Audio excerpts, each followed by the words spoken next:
Hi everyone, I'm Crystal. I'm Kristen. And this is Damsels After Dark, a show where we, your favorite damsels, deep dive into a book each week from cover to cover. Every episode, we will discuss a few chapters, giving a complete walkthrough while we rant, obsess, analyze, all of it. This week, we are still doing our favorite fanfiction, Manacled. And this week, we're covering Flashback chapters 31 through 35. The fanfiction is free to download, and we'll have a link in the description below.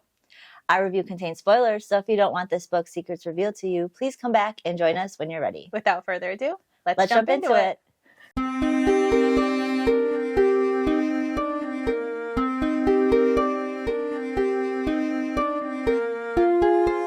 So we were gone for 2 weeks. Yeah, that's my fault. I wasn't going to say anything, but... No, totally me. I was so sick. I was dying. As you guys probably know, I sniffle a lot in a lot of the episodes. It's because I have like really severe bad allergies.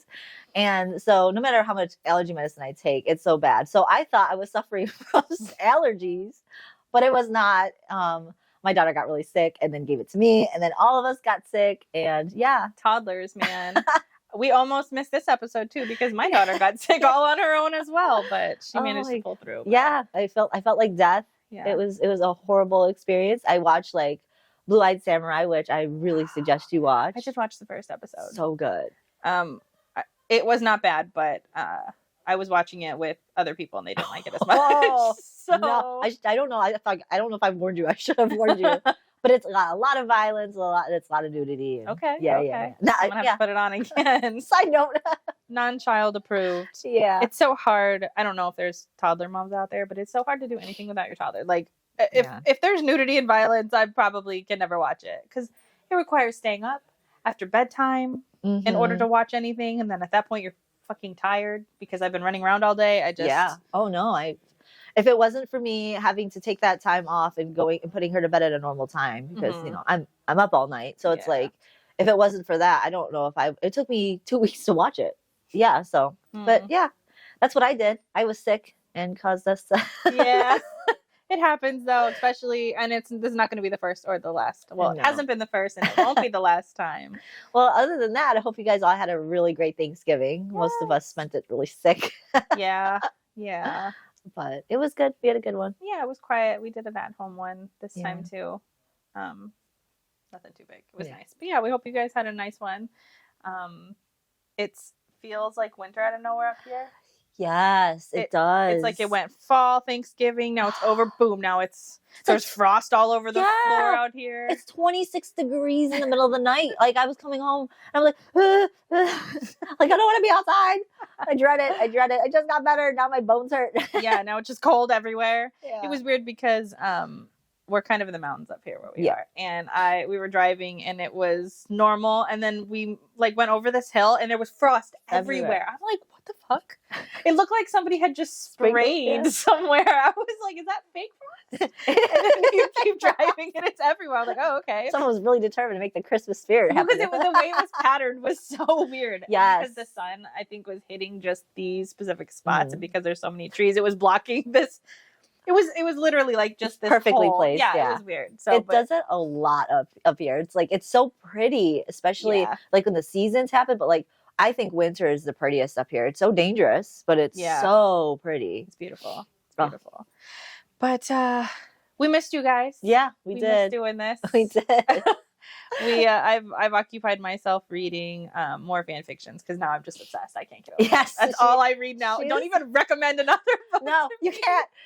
She's like, you got to read this. You got to read this, and I'm like, I really want to read it, but it's like I'm so far behind in so many other things. But like, I know if I deep dive into more fan fiction, it's going to like consume my soul. Yeah, the problem is like at least for me, there's no other man. There's no other man in my world. Oh, I know. It is just Draco. And when I go to other people, I'm like, okay, like I did read the Blood and Ash series and I liked Hawk. Yeah. And then I just didn't like him anymore. And then all I was thinking while we're reading it doesn't help that we're doing Manacled as well. Because I'm sitting here and I'm reading these and I'm like, I just want Draco. Like, I don't even care about Hawk. Hawk? No. Give me Draco. And once you read one, I don't know that I don't know that you can stop. Like, well, after Manacled, right? So you Yeah. read one and then you trip into the hole. Now it's like, oh, I read this one. Oh, this one's really good. I just finished one and I rated it on Goodreads, and down at the bottom was like, here's a collection with this book in it. And it was like the best Manacled. There was probably 36. I just went down the list. Want to read, want to read, want to read, want to read, want to read. So, oh my goodness, you have I'm on a lot. journey. Yeah, you have a lot to read in fan fiction. I think I'll read maybe like 1 or 2 more, but it'll probably be like later down the road. I want to. She says that. Yeah, she says 1 or 2 more. But I'm gonna have a lineup for you to read. Yeah, I say that. I know. But there are a few more other books. I'm like trying to navigate reading all these books in between fan fiction. So it's like it's a struggle. There's so much to read, you know. There's so especially when we have upcoming in January. So we have some more stuff that's coming up. We tried to aim for singlets in the fantasy world. Standalones. Yeah. So for next season, we're trying to do more of those. It's really hard to find standalones in fantasy realm. Yeah, I'm finding more lately though. I think a lot more authors are doing it. So there's a few more after the ones we're going to do that I would like to do as well. Add to our list. Yeah. So that's why I'm diving into the fan fiction now, because we have this little bit of break where I can just consume. Yeah, exactly. And this is the when I was sick, I was trying to catch up on some of the duologies that I started. Which we'll probably talk about later in the future anyways, because I think there's some good ones that we could do. I think so. I'm excited to do some. But anyways, back to the main star of the show. So when we last left off, Hermione and Draco had finally met a couple times in a hotel room, had their lovely intimate moments together. And I really just want to highlight that. Like, everything that's happening now has happened after everything but the profession of love. Yes. Everything. Like, like clearly they love each other. Because he's becoming obsessed with her at this point too. Yeah. And so they've done the deed. They've loved each other without saying they loved each other. And now I think the last thing that we read was that he told her that he wanted to see her more. Yes. And so now we're in a position where he's been calling on her often. That's how we start this. Yes, it's exactly what he says. Is Draco would call on her often. After he would do his duties, he would go right to her and grab her and bring her. Like, I think they would go to the shack and reappear immediately into the new hotel that he was at. It's just sweet. I love it. Yeah. I love his level of obsession. Could you imagine? All he wants. That's all I want. That's all I want. So the fact that he's like, okay, I just got to get through my work day, and boom, I need you. Let's go. Let's go. That's beautiful. That's how it should be, really, in the world of relationships. Like, you should immediately have to come back home and spend the time with the people you love, whether it's a relationship with your spouse or your significant other, whatever. It's the idea that, like, if you have to come out of work and his job is shitty, let's just add that. Like, he has the shittiest of shitty jobs. Stressful. It's like, if you can't come home to something after a shitty job and you don't like, you would rather stay at work or you would rather not go home, that tells you something. And that does look like something. So. But his level of like needing and want is just, it's beautiful. It's exemplified obviously by the ruins. So now there's no containing him on this. And also, he's just having her. Not only his runes, but also the level of like what they're doing. Like, they're in a war. This could at any time be the last moment that either of them have this. So any part away from them is lost time between them after they've fully found each other. So it's just all the more desperate and ravenous. Yeah, it's wonderful. It's great. It's wonderful. So there is an illustration of them. I think, what is it, like them with their cuddling or whatever. Yeah, they're cuddling together. So there's an illustration of that. And Hermione would say that, like, some days when they would meet, like, he would be drenched in dark magic. It would just be too much. And I think it's one of the favorite lines. She says, his kisses tasted like ice and sin. Yeah. And he would just constantly say, "You're mine." And he would, like, every time they would get together and they would, like, fall asleep after their beautiful, intense, wonderful, mind-blowing experiences together, he would just, like, cuddle her and hold her and constantly say, "I'll keep you safe." Is that what it was? "I'll keep you safe. You're mine. Yep. I'll always come for you." Stuff like that. Yep. At a loss for words. Yeah. He would also, like, when she would apparate in the shack or walk into the shack, he would run up to her and be very obsessive about her condition. Are you okay? Yeah. Are you fine? You know, look her over. And she makes note here that this brings her back to the time when he apparated into the shack and she was like dying and bleeding all over the place, that she's understanding that scarred him a lot more than she initially had thought, because every time he apparates, he's like expecting her to be hurt, braced for her to be bleeding out on his floor. And it was more than one time. Like, it's happened of several times. And she's always acting a mess or emotionally breaking down every time he sees her. So he's just like, what state is she going to be in now? Like, panicked. Can you imagine that? Oh, you just desperately want to see her, and then you're just like, is she going to be okay? I mean, I would feel the same way too if the guy I was with was always constantly being injured. Just like, what now? Or doing stupid things that is like, she doesn't care about her well-being, which we'll get into here as well. She just doesn't. She also notes that they were both walking sort of this fine edge because they both really wanted to, you know, run away and live together in the sunset. But obviously he's in a position where he can't. And she is so determined to stick with the resistance that she won't. Oh my God, yeah. Which is different. I love these opposites of, well, I don't love them because she drives me fucking crazy with it, because she, again, won't. No. She can, but she won't. No. And he cannot, but he desperately wants to. And he actually can't.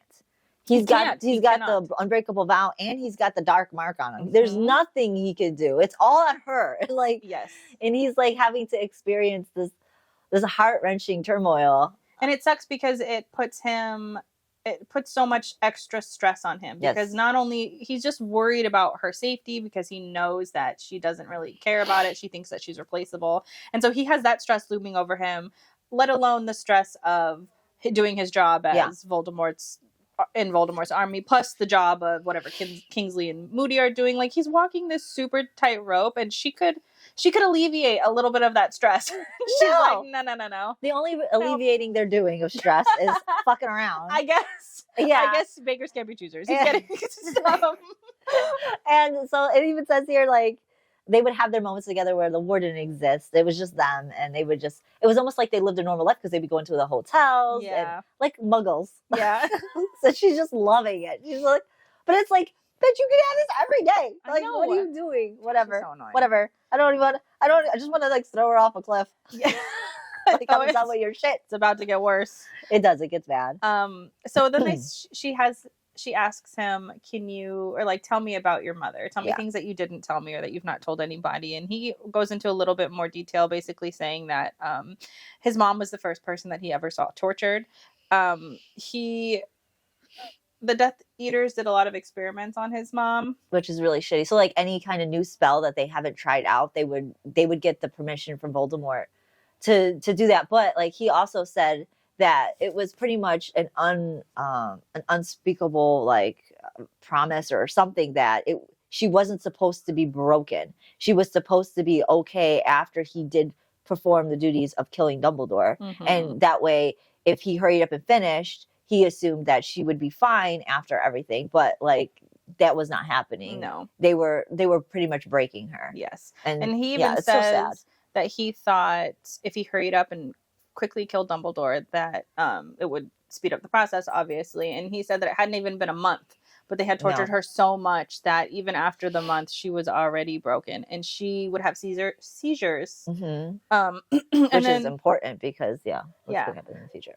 She would have bad seizures, and he also recalls a time when Voldemort had come over to the manor and they were like hosting dinner for him, and she was shaking, and Voldemort stabbed a knife through her hand and like pinned it to the table. Oh, so sad. And he said that he wanted to get up, but his mom like silently told him like, no, just don't. You're gonna make it worse. Yeah. And so she sat there for the rest of dinner with the knife through her hand. Horrible.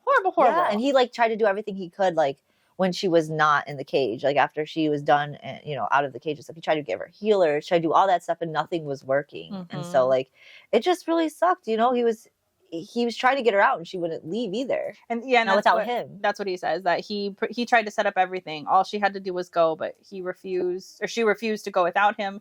He even said he thought about kind of maybe obliviating her or taking away, obliviating, right? So taking away her memories, just to get her to do it. And but he knew that when she came back to and remembered that she would just run right back. Yeah, and it would defeat the purpose. Mm-hmm. And then he said that when he heard that the Lestrange Manor had burned, Draco or Voldemort called him over to identify sort of the bodies were there, but didn't even talk about his mom. Didn't even care. He was just like, meh. Hey, I think your mom's dead. I think that's her body over there. Oh, it's so fucking sad. Yeah, and like he had to sit there and hold in his rage just so that way he could avenge his mom. Yes. And there's another illustration here about I don't know. I don't know. I think it's the illustration when Voldemort is putting the runes on him when he's standing back, which is a beautiful comparison to the other illustration that's going to pop up here, because this one's all dark. Yeah. And it has Voldemort and it's got Draco in front of him and he's putting the runes in.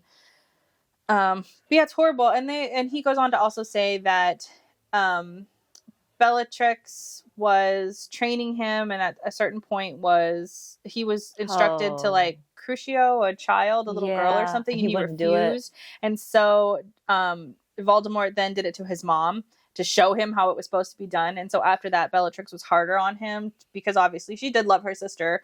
And didn't want to see this continue happen, so he was harder on Draco so that he would be better, he would be more ruthless, and so that's why essentially he is how he is today, because he was I know, because all of the trauma and because Bellatrix really, really laid it into him. And that little girl that he didn't curse ended up having a worse predicament. Ended up getting sent to Fenrir Greyback. He's a werewolf. Yes.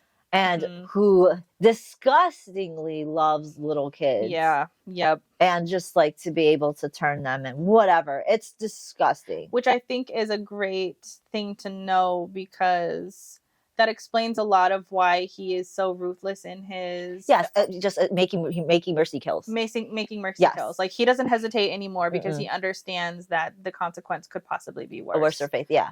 And if I were in his shoes, I would immediately do the same thing. Yes. Like, I would rather mercy kill you than subject you to things that you would be begging to die. Which is weird, because he's being a witness to this as Hermione's doing it, because he's watching Hermione heal all these people while sending them to a worser fate. And he says this to her multiple times. Yeah, because they won't do anything about their predicament, which makes like go ahead and curse them or kill them. And Hermione actually does know, because she makes it very clear to what's her name, in a few chapters back. She says it to what's her name? One of the healers? No, that fucking chick that ends up getting her eye messed up. But she says to her, yes, why you guys are going to get captured. That's not going to be the end of it. You guys are going to be tortured. When they were having the cult talk? Yeah. Yes. So she knows. She does know. She does know. But she also has said several times, I'm only healing these people to go back to their death anyways. But she can't help it. She's got that bleeding heart. And that's her position in the war. Like, how do you move from that? She's literally been trained to heal people. So actually, just not going to heal people? Well, actually, she's no longer even that. She is not. So yeah, she's strictly Draco now. That's all she is. She has some time at the so to speak infirmary, but no, she doesn't really do much. Yeah, I think she just makes potions and stuff like that. But like, she sort of back up when things get a little bit messier. Yeah, I mean that she will be. Yeah. She'll be playing a more active role, so to speak, in the order. But as of right now, she's not. No, she's not. So Hermione tells Draco, after he says all this, that she's not Narcissa. And, if he fails, Moody and Shacklebolt aren't going to kill him or kill her or torture her. So he has nothing to really worry about. And he's just like... She's doing this on her own free will. Yeah. Does that you think that makes it better? No. Yeah, exactly. He's like, that makes it even worse. Like, you're not wanting to leave. You're purposely going into the fire. Like... Yes.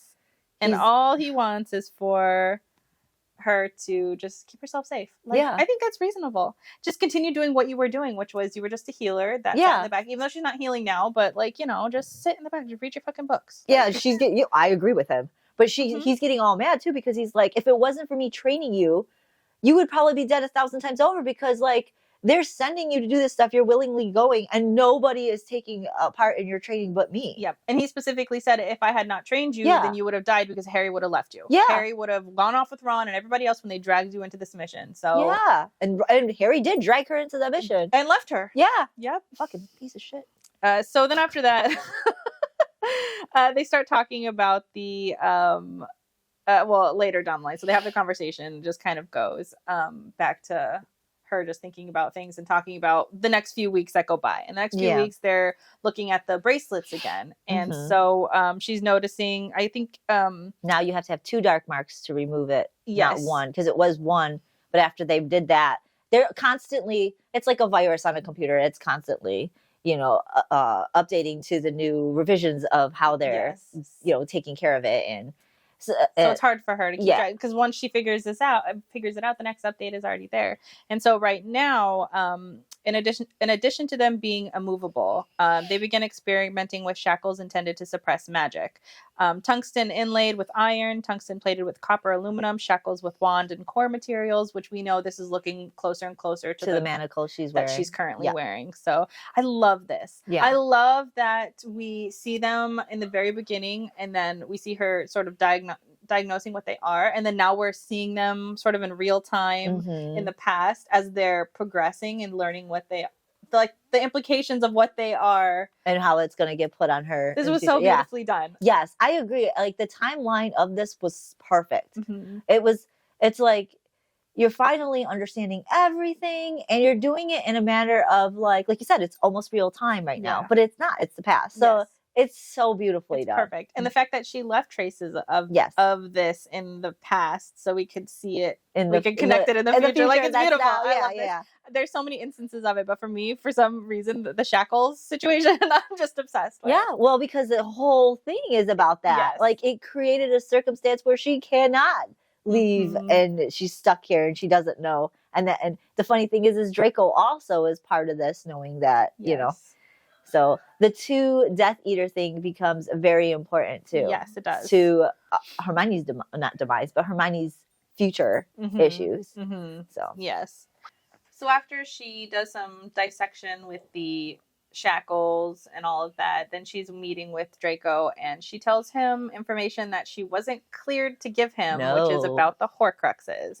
She basically tells him everything about it, that they're looking for these Horcruxes, what they are, that they were made during the First War. She says Lucius was given one. He says that he'll look into it for her, and then he also says to her in return that Kingsley and Checkable are giving him a lot of tasks that just seem to be buying time. That nobody's doing anything to actually try to win the war, that they're just sort of delaying the inevitable. Yeah, it's like he's just trying to figure out, like, is this all this is coming to? And she's telling him, no, there's going to be some big plan. They have a big plan. That's all she keeps telling him. But he's just like, this is fucking stupid. We're just buying time. That's it. We're just buying time. And he even says, like, all right, if these Horcruxes are what you guys are looking for to win the war, then fine. I'm in, essentially. Like, I'll help you find them. Yeah, he tells her, like, this actually is more important, because she explains the Horcruxes. He understands what the Horcruxes are, so he knows there is no point to doing anything unless these Horcruxes are found. So he understands that this is actually the most important mission. Though he doesn't believe it. He's like... he doesn't believe that they're going to accomplish it. Yes. So he knows that deep down inside, if anybody's going to be able to fulfill this, it's going to be him. Yeah, but he's the only reliable party in this entire war. Yes, and he knows that. He knows that this is actually something that he's probably going to have to do so he can avenge his mom. It's not about the order at this point. He's just like, oh yeah, even if you guys did succeed and everything else, you aren't going to be able to kill him because he's got the Horcrux stuff. Yes. So in my opinion, like, Draco is thinking about, but I'm going to have to win this war for us, because you guys aren't going to be able to fucking do it. So he takes, and Hermione made the right decision of saying, fuck the order. I don't need to be clear to give this information. He's our best source. He's the only person I can rely on to get shit done. Yes. I'm going to tell him. Yep. I'm glad she made that fucking call. I'm glad she did too. Yep. Like, that's the smartest thing she's fucking done. That is, yes. If she didn't, God knows what our future would be in this book, because it's very important, as you know. Well, I don't know what they lost, so. Well, I mean... you know what I mean? I mean, like, in a future present time where Hermione is still his, Yeah. But, like, I mean, Umbridge is dead. She knows that the necklace was at this point Horcrux. a Horcrux. Yes. So like, I mean, it's safe to say that the Order's all dead. Who do you think is left to actually killing the Horcruxes? So if it wasn't for Hermione finally telling him this, that would still be a thing. It would still be a thing. And also it's it's good that you bring that up, because now we know that they're going into it looking for all the Horcruxes. So just keep that in mind, that Draco has already killed a Horcrux. Voldemort is still alive in the present. Yeah. And the war's over. They lost. So whatever they think the final Horcrux is that they're going to go kill, obviously, it's not it. Yeah. They don't win, because one of the Horcruxes was killed in the present time. Yeah, because we'll get to that. So they're not even sure, like Ron, Harry, the group that's supposed to in the Order find the Horcruxes, they have no idea. And so they're at a standstill, and that's why Hermione, in my opinion, took it upon herself to be like, you guys aren't doing shit. Let me do the one thing that probably makes sense, is tell Draco. Yeah, because you guys are so like, if you think this is the way to win the war, you're so inept at being able to actually do it. Because we've been here, we've been with them for a year. We've known that they've been looking for the Horcruxes for a year. I think maybe in this time they found one. Oh, they managed to find one. They know that there's another one in Hogwarts. And they think that the other one is Nagini. Which is Voldemort's snake. Yeah, great. Finally, you got all that. But here's the thing. You guys suck at doing anything. I know.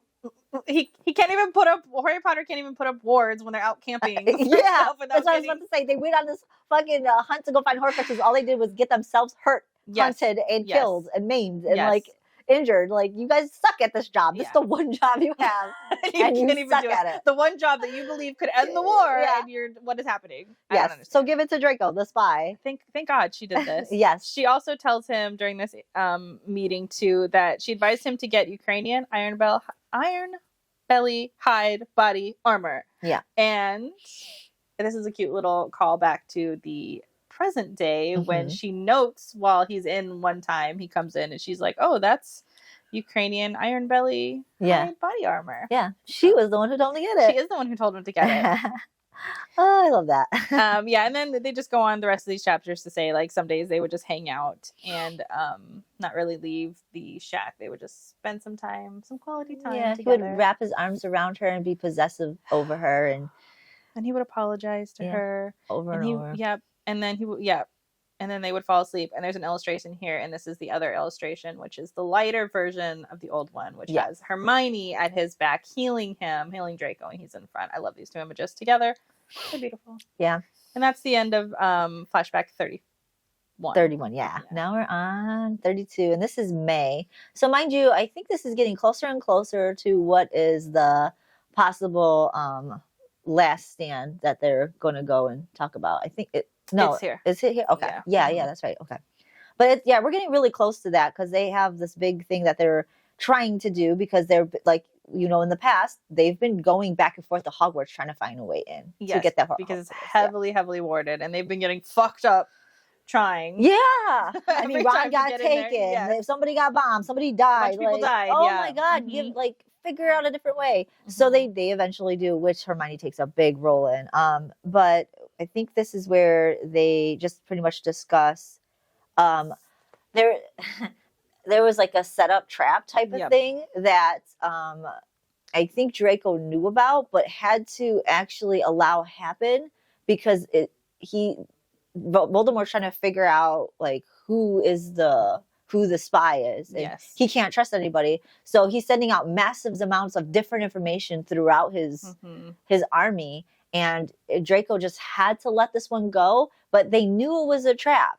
Yes. And I say the Order knew it was a trap. But they said we had to go because Muggles are just as much as important as wizards. If we don't go and help them, this just falls in line of us looking like just like them, because we're saying only wizards are important. Yeah. So they felt they had to go. They went there knowingly into a trap on principle. Yeah.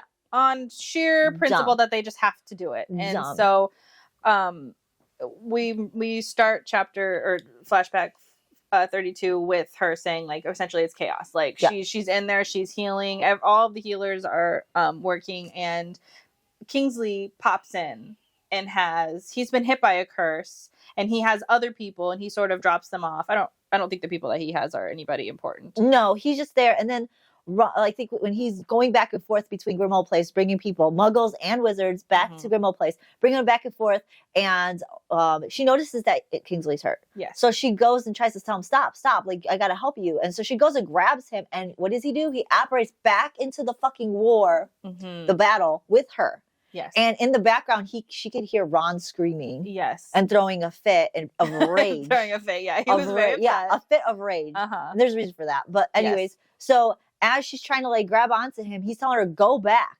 but he's not doing anything. No. He's just going, and I think he ends up going towards Ron and Harry because he sees that something's wrong in that direction. But then fucking Hermione, instead Does she of go leaving, back? no. Does Hermione go back where she should be? No, she stays there because she sees people injured, and she realizes somebody is down there on the ground, and she goes and tries to help them. Doesn't it turn into a werewolf or a vampire? Yes, a vampire.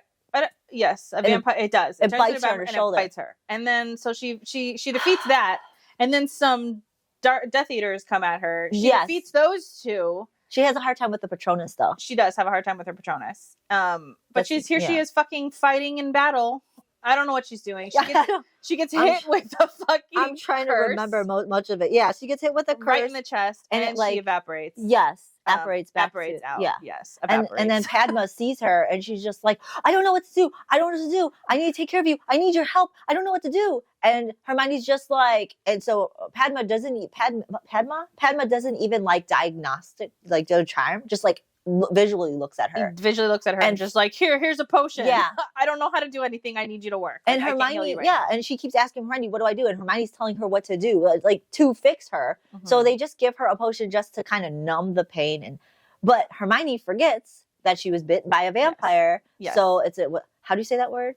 The blood doesn't coagulate. Thank you. Yes. It just keeps dripping. Yes. So she forgets about that. Yes. She doesn't tend to that. And she takes a cough suppressant to stop her from coughing. Because what's happening, because she got hit with an acid curse in the chest. And so she takes her cough suppressant, she takes her numbing shit, and then she just works. Yeah. She's working. And as she's working, a creature pops up. Oh, this is so funny. He's like, when he says something like, you were hit. Like, what are you doing working? So I think he says, Master wants to know, is the mudblood injured or something? Yes. That's all she, is the mudblood injured? Is the mudblood injured? And then Padma answers, and she yells at him something about like, how about I curse you with acid in the chest and you can see? Yeah, because he was asking like, is she okay? Has she been hit? Is she okay? And then that Padma says that. And then he leaves. Yes, leaves. And she continues doing her work. And then he pops back in.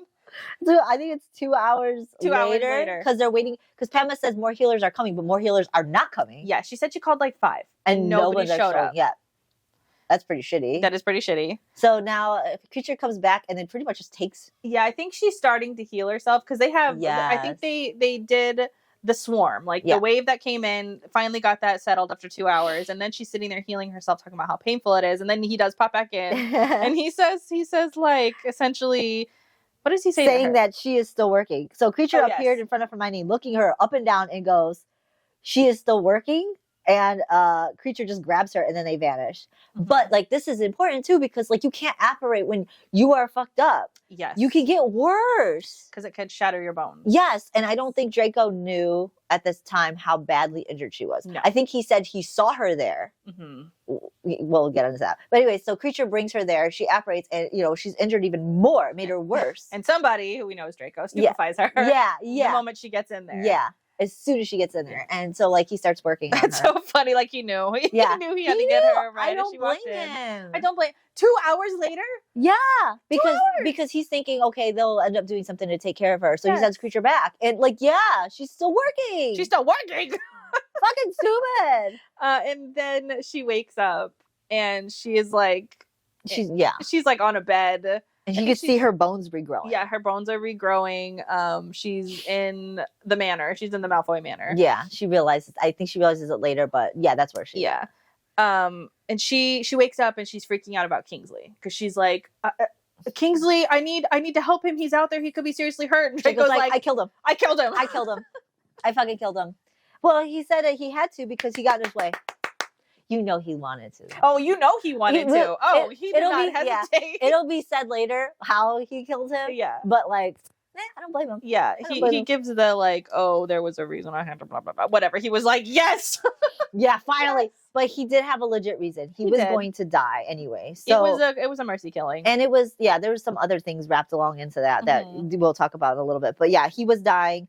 Draco knew it. There is, like we talked about before, he mercy kills. Yes. That's what he does. That's what he knows to do, and that's what he does. And then when he says this, Hermione kind of reels in her mind, and she's like having like it feels like a moment of second thoughts, where she's like, oh, I forget that he is a Death Eater. I forget that he killed all these people. I forget that this is who he really is. And it's just like, bitch. But she understands. I think she just does understand. She has a moment of like, oh, I forgot that he kills people. Yeah. Well, fuck, you're stupid. She is so stupid. But like, she asks if it was quick. He said, yeah, it was quick. And then he berates her for the bullshit that she's in again. And he goes, pretty much tells her like, look at your fucking injury. She's like, oh, I forgot I was bitten by a vampire. All that shit that was going on. He's like, you could have fucking died. Yes, he yells at her for taking the cough suppressant because her lungs were filling up with blood. She was drowning. She was drowning, and she wasn't coughing up the blood because she took the cough suppressant. And she was like, oh yeah, I did forget. And then stupid. Draco, how can you love somebody that would mindlessly do this stuff and drive you crazy? Like, you would have to put her in a goddamn like bouncy, like, not even mindlessly, but like willingly. That's the biggest problem, is that because then they have this fight about the fact that like he wants her just to be safe. And she's like, I'm going to still go out there because I'm going to continue to put lives in front of mine. And this is his biggest issue. And so they have this huge fight about like, no, you're mine. You're mine before the war. You're mine after the war. I don't know why you're going out here going onto a battlefield. And he says that he turned and he saw her get cursed and saw that she just disappeared. And he was obviously freaking out. I didn't even know if you were alive. Yeah. And I send Creature, and Creature sees you. I get reports. He doesn't say he sent it. He says, I got reports that you were there, but you weren't getting healed. 2 hours later, you're still not getting healed. What the fuck else was I supposed to do? Was I supposed to just sit here and watch you die? Mm-hmm. And then she goes to him, people die at war. Oh my God, that's the dumbest thing you could have said. This fucking makes people die, Draco. Yeah. Chill out. Yeah. I don't know what you're talking about. People die. But she tells him not to die all the time. Oh, bitch. Yeah. Bitch, as he's walking out the door, she's like, Draco, don't die. Yeah. You're like, oh, people die, Draco. People die. Guys. People die in war, Draco. Okay. Don't worry about it, Draco. I'm not your mom. Oh my God. She would make me have so much anxiety if I had to deal with her ass. Yeah. But she goes, I will not prioritize my death over others. And he gets so mad. As he should. He goes, well, you should. I have warned you. If something happens to you, I will personally raise the entire order. That isn't a threat. It's a promise. Consider your survival as much as a necessity to the survival of the resistance as Potters. If you die, I will kill every last one of them. Woo! Given the risk that their lives is apparently the only way to make you value your own. Yes. Which he knew, because that's why she's there in the first place. That is why she valued Harry's life, the Order's life, everybody else's life, so she could slave whore herself out. And what's so annoying is that she's so determined to help the war. And her helping the war is to keep herself alive, not because of Draco's threats, but because she is their only healer. She's their only real source of any real knowledge to keep them healthy, anti-curse. I don't know. Their potions. I don't know why she thinks that she's so invaluable that she's like, well, I'll just sacrifice myself. It's fine because it's for the resistance. It's like, Hermione, if you die, the resistance is going to die. There is no resistance without you. Know your worth. Know your worth. It's so annoying. She drives me fucking crazy. Come on. Like, if I was Hermione, I'd be like, you better fucking believe I better be alive. You guys better have people around me like bodyguards. All the time. Yeah, I'm important.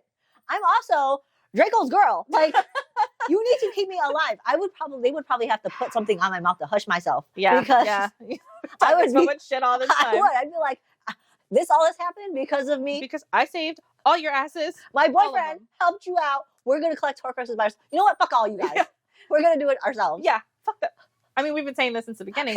Fuck the Order. I would have left months ago. Months and months ago. Draco says, you want to get me out? Fucking get me out.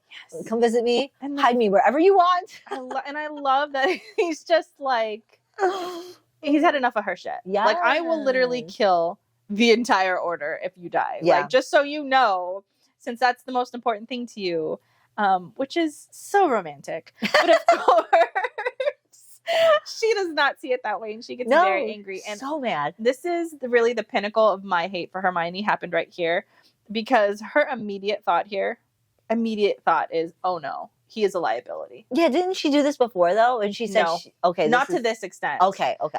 Because there's moments where she's like, oh, he's a liability, but this is the moment that she's thinking to herself that he needs to die. Yeah, this is okay. She says to herself, oh no, he's a liability. I'm gonna have to tell Moody, and we're gonna have to kill him because there's no other way. We have to.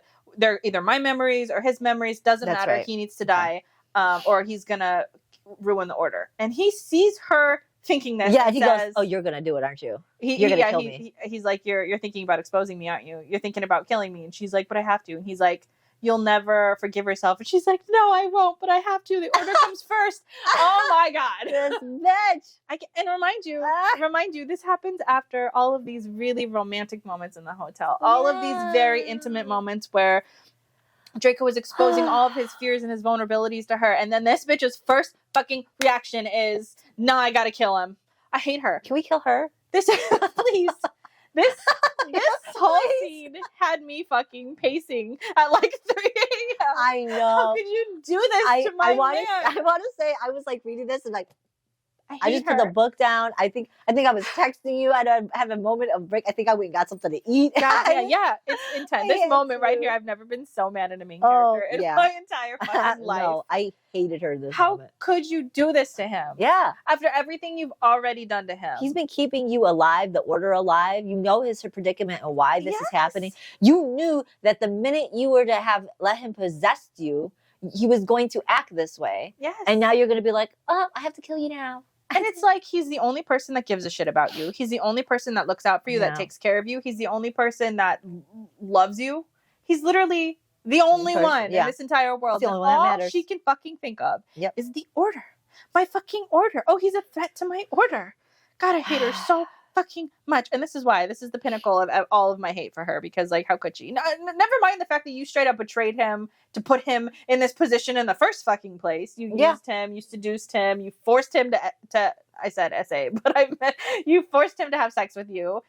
Yeah. And now you're sitting here like, he's a liability. And she's just like, oh, your murder would just be another murder in the line of history books. It's like, what? Yeah. How can you talk to him like this? And he gets him so upset that he realizes that, she's acting like this. So he goes and he tries to hug her and hold her without injuring her further.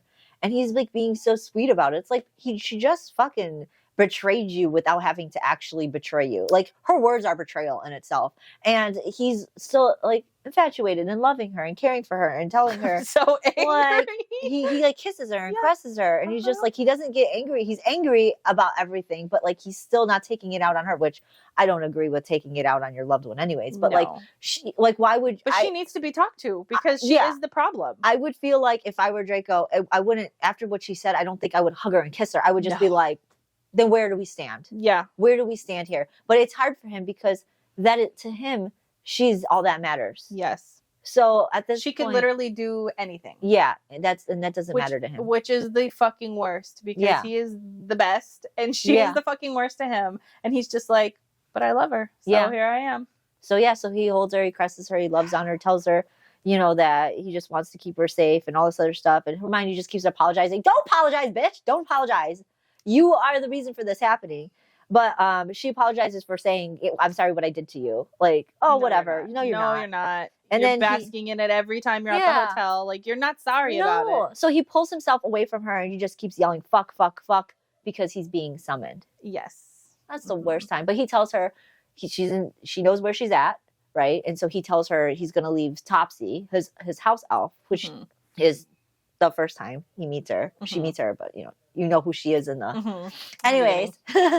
So cool how this happens. But Draco ends up telling her, I'll be back, don't worry, because this is Draco's house. This is the house he says he feels is haunted. Yes. By his mom's screams and stuff like that. I think he tells her now.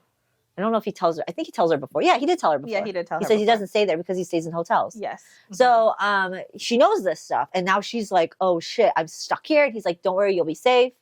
It's like warded. No one could enter without my permission." So she's there by himself. I think for how many hours? A few hours. Yeah, I think he says she needs to stay there for 12 hours, and she's like, "Yeah, no, that's way too long." And he's like, That's the minimum. Yeah, and you know it. So. You're a fucking healer. You know it. So Topsy and her are now left alone there, and she asks Topsy how often does Creature come to Grimmauld Place and report back? And she goes, oh, often, like what, a few times a week. Yep. And she says that they don't know. Topsy doesn't know what they're talking about because they're always talking in silent, like in a quiet room by themselves. So now she knows that Creature, which I kind of already blew that cover a while back.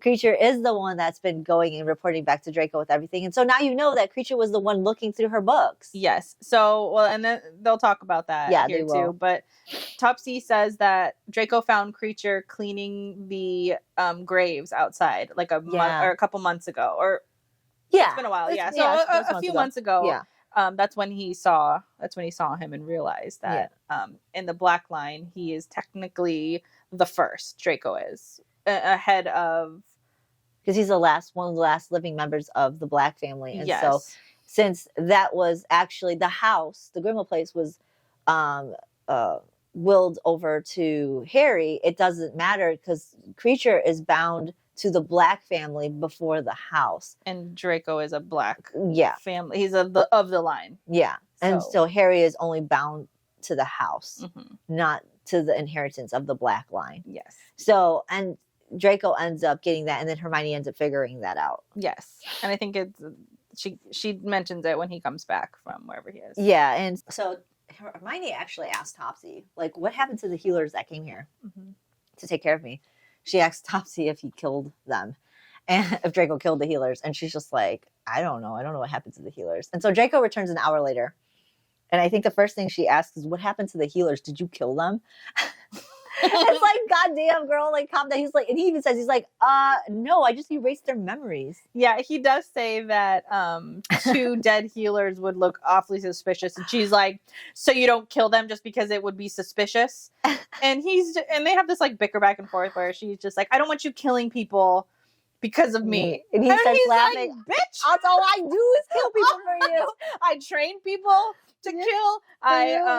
So that's all I do on my free time. It's literally my job. I just all killing, and it's all because of you. Yeah, he says that, and so she just like flinches, like, oh shit, he's right, and he's like, oh, okay, no, I'm sorry, I didn't mean it like that. I came in hard with that. Yeah, he even says like, don't make this your burden, and she's just like, but it is like. She's so stupid. It is her burden. It is, and also he is killing all these people because like you. He's trying to soften that blow, but bitch, it's all you. Yeah. Oh, like she's so what do you stupid. expect? She used to be handled with like kid gloves, and he's, I'm sorry to do it. So Draco casts a diagnostic on it and studies her, and Hermione, while he's doing this, Hermione's like, I'm getting rid of Creature. First thing, gone. Yeah. And he says that he's been using Creature since April to spy on them. And this is the moment where she says that she realizes that it was Creature that went through her notes and saw her detailed notes on Draco and what his, like, all of the stupid notes that we've been mentioning about this whole show. Know. Like, why would you even keep those? I don't want to go back into that. No, I don't. You know our opinions. She deserves it, though. She does. Like, you're going to be stupid to have a diary of all your thoughts and, like, come on. Like, you're literally sitting there analyzing the situation. Like, I don't even understand it. I'm an idiot because I put all my stuff in a notebook. Anybody could see, even though it's worded. Who cares? No, it's cool. Hermione loves Draco. It's like the, what was that from The Cruel Prince? Where it's like, Jude. It's supposed to look angry, but it's really all love. Yeah. So stupid. So she says to him, too, funny. That, like, that's why you hexed me. Because you saw the notes that I had. Well, you didn't see them, but you heard that I had intense diagnostics, theories, and shit on you. He admitted it. He's like, yeah. He's like, yep, I did. And she says, I thought you were hexing me because I healed you. And he's like, I know. Oh, good he's for so you, ruthless. Yeah, I love him. Good for you. So I think this part, Draco tells her that she still has a few hours before she can move. Mm-hmm. And she asks him not to leave her alone. And he goes, I won't leave you alone. Yeah. So now they get to spend some quality time together. But let's just kind of like remind you that there's still a battle going on. No, with the order and shit. They're in their own world over here. So like Draco and Hermione are now like there because after Draco went and did whatever he was supposed to do for, I don't think he mentioned it yet, what he did for when he was summoned. I don't think that was a thing yet. No. I don't even think they really tell you why he was summoned. I can't remember. I thought he does. Maybe. I don't remember. Sorry. But yeah, so like meanwhile, they're sitting there holed up in Malfoy Manor, you know, all that stuff still going back there. So at this point, after she sleeps and gets some rest, like I think now we're on flashback 33, she wakes up and she sees Draco just there and he's like researching. Like I think he's got a book or something. Yeah. He's researching. He's researching bloodlines and the Gringotts and the Gringotts rules and things like that. She asks him, "What the hell are you doing?" And he tells her, "I'm oh yeah, that's right. He was summoned because Rodolphus Lestrange was found strung up in a number of pieces, which is very reminiscent of Gabrielle's tactics. Yep. So that's important to know. And I think Hermione notes that too. She's like, oh. Yeah, but she doesn't say anything. She doesn't say anything. And this is going to haunt her for a bit. It is going to haunt her. It's going to cause some anxiety later. Uh-huh. And so Draco tells her that Voldemort is like intensely worried about what's going to happen with the vault, which is also important because I think they come to the conclusion that there must be a Horcrux in there. Yes. That's why he's so obsessive about it. And Hermione tells him, well, you could probably just bribe the goblins. But he's sort of trying to do it the right way. Do it the right way so that there's no sort of like loose strings hanging about. So yeah, he's researching that. And then I think, don't they go... Well, he starts telling her, have a conversation with her about how angry he is about the Order going to that fucking battle. Oh, that's and that they were so predictable. And he pretty much admits that he knew about it at this point. And yeah, he admitted that the attack was his plan. Yes. He concocted this plan. He had to. He's still a Death Eater. Yeah. And so this angers her. But not to the point where she's super mad. She's just mad about it. Because of course that's what happened. But like, he tells her, like, I had to do this. I'm still a Death Eater. Voldemort knows there's spies everywhere, and I have to still play my fucking part. You guys shouldn't have went. You're stupid. Yeah. Yes. I can't do anything about that. And I think this is when she finally becomes a little bit more enraged at the Order and their stupid decisions. Yeah, because she says in here she doesn't fault him for what happened. She doesn't fault him for planning that battle. She doesn't fault... Because he has to. Yeah. He still has to play his part. If they want to utilize him as an Order member, I mean, if she's thinking about this through her mind. Yeah. If they still want to utilize him, then he has to continue to play his part. And if they're going to be stupid enough to fall into it, but they like have to, because and to his point, obviously, if they wouldn't have fallen for the trap and he would have pre-warned them, then obviously it's going to look like... They still would have went, though. They probably still would have went. Because they even said they knew it was a trap. They did know it's a trap. So like they still would have warned them, and they still would have went. Yeah, they still would have, because they even said Muggles' lives aren't more important. Wizards' lives aren't more important than Muggles. We still have to go, which I agree with that. But if you know it's a trap, utilize that information that you know it's a trap and find a different way of handling the situation. Don't walk right into it like fucking idiots. Losing. Yeah, you're losing. You can't be just throwing your people away. You're losing. No, like. It just drives me crazy. So they have this conversation about Draco having no choice but to kill Kingsley and why. He was injured. He was cursed or whatever. And Ron was on a rampage because Lavender was dead. She was killed in that whole thing. And he says some girl. Yeah, he said some girl died. He said some girl, but it was Lavender. I gave her a little bit more respect there. But he's just like, some fucking girl died. And Ron was losing his shit. And Harry's trying to go after Ron. And Kingsley's trying to get both of them out of there. So he ended up, I think Kingsley ended up getting Ron and Harry out of there, costing him his life. Because when he was there, he was faced by all these Death Eaters. And Draco decided to kill him instead of him being captured. Yep. And so Hermione understood that. Yeah. Again, mercy killing. Yeah, I agree with it. I would mercy kill a lot of people. Yeah, but one that Draco I'm sure did not shed any tear for that. No, he just said some girl. And apparently you'll find out a different side of that because somebody talks about when later on Hermione will talk to the Order members and they will have a different viewpoint on how Draco killed them. Yes. Which I also believe that to be true. Oh, yeah. Yeah. And they're sitting in a different place too in the manor now, and she's kind of looking around, noticing that it's really impersonal, and she's like, "Is this a guest room?" And he's like, "No, this is my room." And that's when I think he also says, like, "I don't really come around I mean, we already knew he doesn't come around. Yeah. He's like, I'm never here, so this is what it is. And she makes a joke that she thought that it would be silver and green. Yeah, Slytherin colors. Mm-hmm. And he's just like, no, I don't fucking care. Yeah. And then she apologized, though, for bringing him back here. And he says something like, well, I would have come back for the books anyways. Yeah. And she's like, Books? Yeah. Can you take me to the library? And so as they're walking down to the library, he says something here. So they're walking hand in hand, walking down the halls of the portraits. He tells them that if they say anything against her, that he will burn them to ash. And this is important because I mentioned it before. I think when they were screaming whore down the line with, what's her name? Astoria and Hermione were walking the first, like, together down the road or down the hallway. I really believe they were calling her a whore, not Hermione. Astoria? Yeah. I'm saying Astarian. Astoria. I've done it too. I said the same thing. So they were calling Astoria a whore, which is a cute little callback. Yeah, because like they're not allowed to talk about her. Yep. And I love that he said this. Like, I love he's walking down the hall and he's like, because he's walking down the hall of mudbloods, like people are. His family, his purebloods. These are his family. These are his ancestors who are all about purebloods, and here he is bringing this fucking mudblood down here, and he's like, "Say anything, and I'll burn you."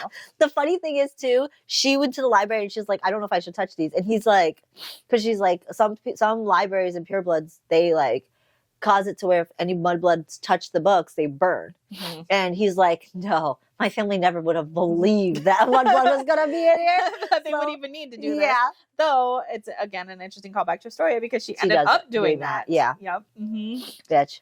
I know. She says, "Okay, she'll get what's coming to her." Oh yeah, I cannot wait for that. I can't wait for that. But then she's in there, and of course she does her like Beauty and the Beast moment where she runs through the library and she's looking at all these beautiful books, and then they have this tender moment where I think they do it in the library. Do they? Yes, they do, because so they have this moment where like he comes up and he starts like taking off her clothes or whatever, and she has this instinctive moment of like covering her fresh scars. Yeah. And she's saying, like, she's thinking in her mind, because this is what she fucking does. She almost ruined this moment, like she did in this shack. Girl. But she's covering up, and she's saying, like, well, internally she's thinking that it may not bother him now, but she's worried that down the line, he's going to see these as memories of the war, and then eventually he's not going to want to be reminded of the war. So she starts telling him, I'll put cream on these. I'll continue healing them so that they don't scar as bad. And he like grabs her hand and he's like, is that what you see when you look at me and all of my scars? And she's like, no, I love you. She doesn't say I love you. She says, I don't see you as that. I would never think to not like these scars. And he's like, well, that's how I see you. So let's get it on. Let's get it on. So that was, so it was a tender moment that does lead to them screwing in the library. And I think she has a moment here too where she wants to say I love you, but she bites it back. She holds it back. So instead she chooses to express how much she loves him through love making. And so they express their love to one another via that way. That's the best way. And then, that's the best way. And she says something I think is really pretty to herself. She says that on another level, she doesn't want to say it out loud because if there are important things left unspoken, then perhaps tomorrow would still come, so that there would never be like if she could, if she still needed to tell him something, then maybe he won't die, or maybe she won't die. And that's really sad. It is sad. Even though she's such a bitch. She doesn't deserve it. I'm going to throw that in there every time because let's not forget that she just thought that she needed to kill him like a couple hours ago. Yeah. Oh my God, I can't. She's like, I love you. I love you. I love you. I want to tell you this, but I can't because I would rather express it in my physical being. She's fucking stupid. No, Hermione. No, you said enough when you said you were going to kill him. That was enough. Yeah. And so now she's like, I got to leave. Now she remembers that there's a battle and people are going to need her. Yeah. Like, so she leaves. Draco tells her he'll bring her back anytime she wants. And they went back to the shack. And before she left, Draco grabbed her by the wrist and pleaded with her not to get hurt. And she kissed him and she told him to be careful. Don't die. Fuck it. Okay, now you care about him? You said you're going to kill him. And then you tell him don't die. Girl, I can't with this contradictory and also, bullshit. like you said, if he's allowed to tell her, or she's allowed to tell him, don't die, be careful, don't die, please don't die. But he says it, and she's just like, people die at war. How fucking dare you tell me not to die? How dare you tell me I'm important? Yeah. Like, how dare you tell me I should not put other people's lives above my own? How dare you? How dare you give a shit about me? No one else cares. What makes you think you're so special about caring about me? She's just insufferable. Yeah. I cannot handle her. Whatever. Fuck her bullshit. Fuck. So Hermione goes back to Grimmauld Place, and she says immediately she sensed the despair in the room, and Padma was crying when she saw her and they spoke of Hermione's injuries, and pretty much she was like, I'm sorry, and Hermione's like giving her shit. She's like, you didn't know, like you just diagnosed me by visuals. Like you didn't actually cast the fucking diagnostic charm to find out. And she just apologized. She's like, I'm sorry. She's like, sorries don't bring back the dead. Yeah. I love that. I love because Draco said something to Hermione about this. Yes. And I love that she comes back, like, I don't know, she had her time with Draco, and now she comes back, and now she's like tough bitch on the block because she has this conversation. All of a sudden. Yeah, and then she has a conversation with Moody after this. Yeah, so Padma tells her that Draco killed Padma. How do I say this? Padma says that Harry came back saying that Draco killed Kingsley. Yes. And Ron's a mess and over Lavender's death. So this is when you over that girl's death. Yeah, you officially find out it's Lavender here. And apparently Draco pulled off his mask, smiled, and then killed Kingsley. And I believe it. Hermione said she didn't know how to feel about that. She didn't know how to feel about Kingsley's death and then the different situations that they were told. But I believe Draco. Of course Draco's smiling over this. Yeah. He still knows that that's the best circumstance, but he gets to do it. Yeah. And that probably brings him joy. He's still Draco. Open to killing any order member that has done anything to her or put Hermione, even though this ended up in them falling in love with each other. At the end of the day, like he still sold her. He still doesn't give a shit about her. So he's like, oh, I get to kill you. Oh, and it's righteous. It's righteous. Fuck yeah. And I'm gonna get in trouble for this. Well, shit. Let me take my mask off. Let me get my robes out. Yeah, he took pleasure in that. Ain't nothing wrong with that. Ain't nothing wrong with that. No, I think it was the best opportunity for him. It was. And he knew that Hermione was gonna understand. He was like, I got the green light here. Let's make a moment of it. And I'm sure Kingsley knew too. Kingsley's like, well, shit. Yeah. He's probably thankful because again, it would have ended up in him having a worse fate. Yeah, if he had been taken by the Death Eaters. What's crazy is them knowing it's a trap. Kingsley knew it was a trap. I guarantee you, Kingsley didn't even want to go in. Yeah. I can't remember if he did or didn't. I don't think they say, but I can only imagine him knowing that was not a smart move. Yes. And then he was actually only there longer because Ron and fucking Harry acted a fool on the fucking battlefield. Like. Yeah, I don't know. So you know what? In my opinion, he got his own demise properly. Yep. Because he let the shit keep happening. He let Harry and Ron act a fool the way they are and ended up costing him his life. Yep. Mm-hmm.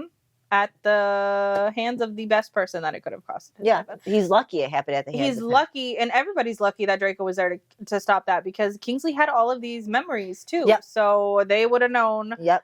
Maybe by the grace of the gods, maybe they would have had Draco legumize him. Yeah. But still, good for Draco. I'm happy. I don't know why I'm saying Shacklebolt. I'm happy. Kingsley Shacklebolt. Okay. Yeah. I'm happy he's dead because him and Moody they drive me crazy too. Oh yeah, they're not my favorites at all. Yeah. So Hermione goes to see Moody, and they talk about Creature. And what does it say? Creature informed him that she was removed for her protection. And Moody is pissed off because he's like, how is a house elf going to give me orders? Yes. Pretty much because that's what he did. He's like, Creature went in and said, Hermione's gone for her protection. And that was it. And so Moody's just like, what the fuck? Why is Creature? He's like, I want him gone. Yep. That's what their conversation was. And she became angry. Okay, why? That's what I'm saying. Now she's the bad bitch on the block. Yeah, she's like, as soon as she gets there, she's just like, no, bitch, you're gonna listen to me now. Kingsley's dead. You need me. Yeah, because he says to her like, "Watch your tone," and she's like, "No." She's pretty much dropping orders at him. She's like, you need to watch how you handle Draco. You can't be giving him this much fucking work. We're gonna start taking over. I think she starts talking about the Horcruxes. Yeah, she tells him that they did the Horcrux. Or that she told him about the Horcrux, and he flips out. You weren't cleared to do that. Yeah. And she's like, "Oh no, we're going to do this pretty much, and we're going to look for it, and we'll tell you what we find out." Yep. And she gives him shit for. But she's basically telling him like, "Look, you have nobody else left. Yeah, it's just me. You have no other friends here in the Order who's going to keep all of these dirty little secrets for you." And you need to stop overworking Draco and putting him in positions where he is forced to like, again, walk this super razor thin edge. You stop overusing him, and also you were dumb for what you did running in there into something that you knew was an obvious trap, because that's why Shacklebolt's dead. Yeah, and she goes, if you think you have a better situation and a better ally than Draco Malfoy, fucking tell me. Yeah. Who is it? And he went silent. And then she took it as his silence as pretty much an acknowledgement as to what she's saying. And so she tells Moody that her and Draco are going to go find the Horcruxes and that she needs a sword of Gryffindor. Pretty much she just said, I need a sword of Gryffindor. She didn't say anything else other than that. And then she's like, in order to do all this, I will help coordinate and manage the reconnaissance team, which is what Kingsley was doing with Gabrielle. Yep. It's the team where everybody goes under and does the shit that the Order don't want to do. So she says she'll help manage that because she's already doing food distribution to the safe houses. So she'll do all that while she's running her potions and her food. How are you just going to go take over the reconnaissance team? That's what she's pretty much doing. I mean, because it's only a small hand of people that know. So I guess she is in a position to do this now. She is. And she's got Draco. I was about to say, but she's also in a better position because she has Draco. Yeah. And Draco is literally their only hope. But she still hasn't told Draco about this reconnaissance team. No. Draco doesn't really know about it. No. Or he kind of does, but he doesn't know their names and what they do. Yes. So I put in here that there's some chapter notes. That there was, I think it said, that part where they're talking about the war, where the wizards come first. Yes. It actually acknowledges it in one of the Deathly Hallows books in chapter 22. It says, I was told that putting the resistance first was the same as saying wizards first, and that's only a step short of pure bloods first. So yeah, it kind of goes hand in hand with that. Yeah. It's a cute callback. It's pretty cool to see that go hand in hand with a lot of the books, knowing that the Deathly Hallows wasn't a part of this series, that was completely blotted out because of the way the time frame worked. It like stopped, I believe, at the Half-Blood Prince is where this, like, it stops in like the middle of the Half-Blood Prince where this kind of diverges. That's where this road takes. So the fact that they use parts of a book that would have taken place if it continued down the path of the Harry Potter realm. But so I like that she still adds some of that in there. That's a good call out. So now that was the end of Flashback 33, and we go into Flashback 34. And immediately, with the Draco only knowing about the Horcrux for a very short period of time, this motherfucker waltzes in. So efficient. With the Hufflepuff cup that came from the vault. The vault, yep. And she also is very efficient. She came in with the Gryffindor stuff. And he was like, whoa, you got that? Yeah. Or he said something to her like, do you always walk around with swords? And she's like, well, I knew that you were going to be efficient, so I wanted to get this so that when you got it, we were prepared. Yep. Essentially, this whole portion right here is her... they're destroying it. So they're debating on who's going to destroy it. Who's going to destroy it? Yeah, she's like, no, me. Yeah, he has no idea what the fuck is going on at all. And she's just like, well, I have notes. I know all about it, so just let me do it. You just stand over there. And of course, he ends up standing over there and letting her do it. Well, they also have a conversation right before she does it about if something goes wrong, who's going to heal? Yeah, well, who's going to heal? And also that if anything were to happen, that... what'd she say? That there's a charm on the cauldron that will send Snape her location. And he's like, Snape is a double agent. And she's like, actually, he's a triple agent. Yeah.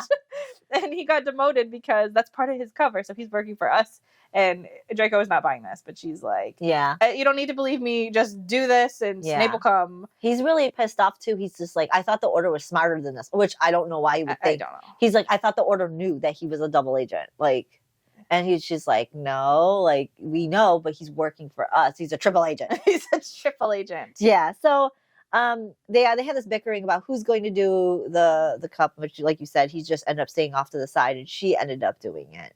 And like a soul fragment was, as soon as she hit it, a soul fragment released into the air, and I think it screams and then it, like, vanishes. Right before she does it, though, she does a diagnostic thing to like look at the magic signature, which is important. Yes. She looks at the magical signatures to see the soul fragment in line with the magic of the cup, because the cup is a Hufflepuff cup. So it's got magic already enlaced with it.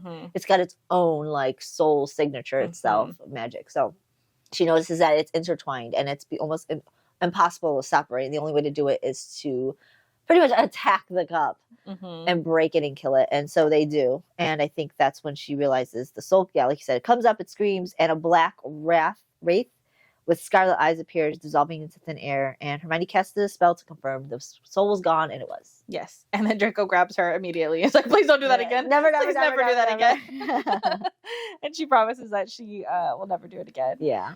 And then they go back to Grimmauld Place, and I think so Ron was sent home on leave. And so Harry is just sort of pacing outside of, or just sitting outside of Ginny's room, as he often does.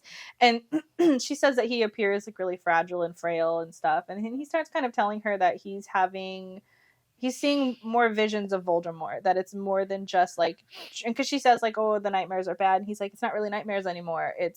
I'm literally walking around and I can just see me torturing people and I can just see all of these things. And she says, well, have you tried to occlumens? And he says, yeah, that just makes it worse. And he goes on to describe that there's a lot of times where they're overlapping. He can't even tell when he's him. Like it just happens. And so he's suffering with that. And she's like, why didn't you tell me? And he's like, oh, we're talking now? Again? God, I fucking hate him. You know, the thing is, though, he's right. Like, I can't stand him. He deserves her treatment of being standoffish because he's been so standoffish himself. But when she's starting to ask him, well, why didn't you tell me? You just told him you can't be friends. Yes. So, of course, he's going to be like, well, you just told me. But I do think he should have told somebody. He should have told somebody. And that's the problem. This whole thing has happened. Yes. Because he hasn't been telling anybody. Yes. But in the books, like in the real actual Harry Potter books, he does tell somebody. He tells Dumbledore. But Dumbledore is dead in this book. So since Dumbledore, who is a very key part of Harry Potter's, like, relationship, like where he starts to, how he handles his relationship with Dumbledore is very important. How he handles his relationship with his friends. Ever since Dumbledore died, it's like it disintegrated from there. So he no longer relied on people, which if he was still with Dumbledore was still alive, Luna, because Luna's not even in this book. No, yeah, I think she dies. Yeah, so which was also very important to him. Luna was also very important to him to structure who his friendships were, and because of that, he didn't tell anybody. So that's his fault. He should have found somebody. He says Ron's his friend. Why didn't he tell Ron? Maybe he did tell Ron. We don't know. Maybe Ron just didn't know what to do with it. Maybe no one knew what to do with this. Maybe they just downplayed it like they do with everything. Yeah. So I feel like this is something that you should have brought up at a meeting. Like, hey, my visions are getting way more intense. Yes, but he's not the only one who's wrong here, because somebody did know about this, and which we'll talk about right now. Somebody did know about it, but they played it off like it was unimportant. Yes. Which, come on. This makes me so mad. We're going to get into it right now. Why would you think that an intensification of you merging visions with Voldemort wouldn't be significant? Because he says he knows these aren't dreams anymore. These are actual, like, he's witnessing visions. Things that are playing out right now. Like, he's morphing into him psychologically. Yeah. I don't know. Hermione ends up casting a diagnostic charm on him to find out what the fuck's going on. And she says that she sees that he's underweight, sleep deprived, frail, and vibrating with magic. His magical signature was blurry and indistinct, but she knows that's how it's always been. And she gave Harry some potions to take to kind of like ease his bullshit, And he passed out while saying he misses Ginny. So sad. She went to Moody. And I don't care about him, but it's still kind of sad. So Hermione goes to Moody and Fleur was in there saying stuff like she hasn't heard from her sister. And he just pretty much says, I'll see what I can do. And then she leaves, but she passes by Hermione, and I don't think she says anything to Hermione at this point, but they just kind of have this like look at each other. But Hermione goes into this whole thought process about them being Velas, and that the only reason why she thinks that they're still alive is because their Vela allure kind of spared them, which we talked about before. Yes. It's like a magic. I think it's like a siren feeling call. So after Fleur. Yeah. Fleur. After Fleur leaves, she starts talking to Moody. Basically, they have she has a whole plan that she's concocted, and she has not told Draco about it. And so she tells Moody essentially that she wants to build 3 bombs that are set to go off at a certain time, at a certain day, yes. You're right. So they want to plant them all over Hogwarts. And so her plan is essentially that it will knock out the wards, and then they'll cause some other distraction somewhere so that a reconnaissance team could go in, grab the Horcrux. What is the Horcrux that's in? Do we know? It's the crown. The crown. Ravenclaw's crown. So they can go in and grab the Ravenclaw crown. I don't think they know exactly what it is yet, though. I think they know. Maybe that's why I don't know. Yeah. So they just want to go and grab the Horcrux that's in there and pull it out. And I think they even talk about how this is sort of the last... This is the final battle. This is their final battle because they think that Nagini is a Horcrux. So their thought is that they're going to grab this one Horcrux that's remaining in Hogwarts. Voldemort, they're going to somehow bait Voldemort to come out, and then if Voldemort comes out, probably have Nagini with him. And so they're just laying all their cards out on the line right even here. Minerva's going to go in because they believe that Minerva still is attached to the school where they could get inside. And it's intense because she knows that everybody's going to be a part of this. She's going to be left back for the survivors to come back and forth. And so she's planning the big bomb. She's trying to get her potions ready. She's trying everything because I think it's in a few weeks or so. Yes. Did they plan it for July 1st? I don't know where we are right now. I think we're still in May. Yeah. Maybe June. And then he asks her, like, how did you have bomb shit? And she's like, well, when you raided the Sussex lab, I had this stuff. I didn't have to report my inventory to you. I never got around to it. But in my meantime, and all the free time I've had, I've been researching bomb making. So I think he basically says, like, all right, like, sounds like a good plan. I guess this is what we're going to do. And that's really it with that conversation. And then when she goes to her potions cabinet and after she's had this conversation, she's like shaking. And she remembers, which they didn't say before, but Draco had left a note on the shack saying that he'd be gone on an assignment. And it's been almost a week since they last saw each other. Yeah, and Voldemort's been setting up for something. And also, the Rodolphus Lestrange was on the same mission that Draco's on right now. Yes. So she has been, and when we were making the joke about her anxiety earlier, she's been anxious this whole week because she didn't warn him about Gabrielle. And so she's having these crazy feelings that she's going to hear that he was tied up on just like Rodolphus. Yeah. The only problem is that she just heard Fleur saying Gabrielle's been missing. Yes. So something... We don't know which one it is. Is Gabrielle missing? But Draco's also been not there for a week. So it's like they both have been not communicating with either the Order or Hermione for like a week. So she has no idea his state or even what he was doing. I mean, she knows. I think he tells her when they go back. So they go back. He goes back to the shack and he tells her that he was on some mission of some government that Voldemort was putting in Romania. Yeah, I think something like that. Yeah. But now all of a sudden her ring is burning for the first time. And in a few days. And so Hermione rushes to the shack. She can't wait. And as soon as she sees him, she like reaches for him. And she puts her head to his chest and listens for his heart. Okay, this girl just said she's going to kill him a few fucking weeks ago or a week ago, whatever. And so she's listening to his heart. And Draco told her that Lucius is going to be pretty much coming back. And this will probably be the last time they see each other for a very long time because he's expected to play nice with his dad. Yep. And he says that he might not stay that long because he doesn't like Britain, but he kind of has to. And so Draco says that his father blames him for his mother's fragile like health and all this other stuff. So it's almost like he knows that Draco is expected to do this Dark Lord's bidding, and that Lucius is like, well, I expect nothing less because this is what you had to have done. You had to be exceptional for the cost of your mother. Yes, for what you did to her. Yeah. Yeah. It's pretty fucked up. Yeah, it's pretty fucked up. So especially he says to her, I have limited availability to anyone. mm-hmm. And so like it's almost like she felt kind of despair because she was tossed into the anyone category because that includes the order. So it's almost like she's like, but like, bitch, that's what you get. Yeah. I don't know what else to tell you.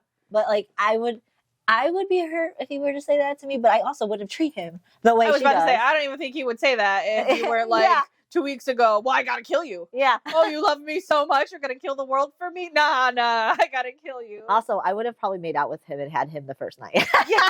So Yeah, I don't know. I would have already done left the order, so there would be no, I can't make room for anyone. He'll be like, no, I'll see you at 5. I am not Hermione. Let's No. just say. God, no. We are not Hermione. No. But then she tells, I think she tells him here too that she talked to Moody and basically said, I told them I can protect you now. I'm in a position where I can make sure that they're not overworking you, or Moody's not overworking you. And he gets upset and tells her, you just took on more shit. Yeah, like I don't want you to protect me. I just need you to like just get the fuck out in your healer corner and just sit there and don't do anything. Just don't worry about me. I can protect myself just fine. And of course they have a little fight over this. Yeah. And she tells her about the big fucking final battle too. Yes, she does. And also Draco tells her that Lucius is going to be there either tomorrow or the day after. So it's like really soon that they're going to be separated. And this battle's she has to prepare for this battle too. She still didn't tell him about the bomb. No, she did not. Oh my God, this girl. And then he basically says that he just wants to tuck her away and keep her hidden. And she says that she's gonna leave, and he says, no, please don't leave, because she's like, I don't want to argue with you. Yeah. And then now he finally drops his cold act because he was cold for a little bit. Yeah, after she was like, I'm gonna protect you. Yeah. It's just so fucking annoying.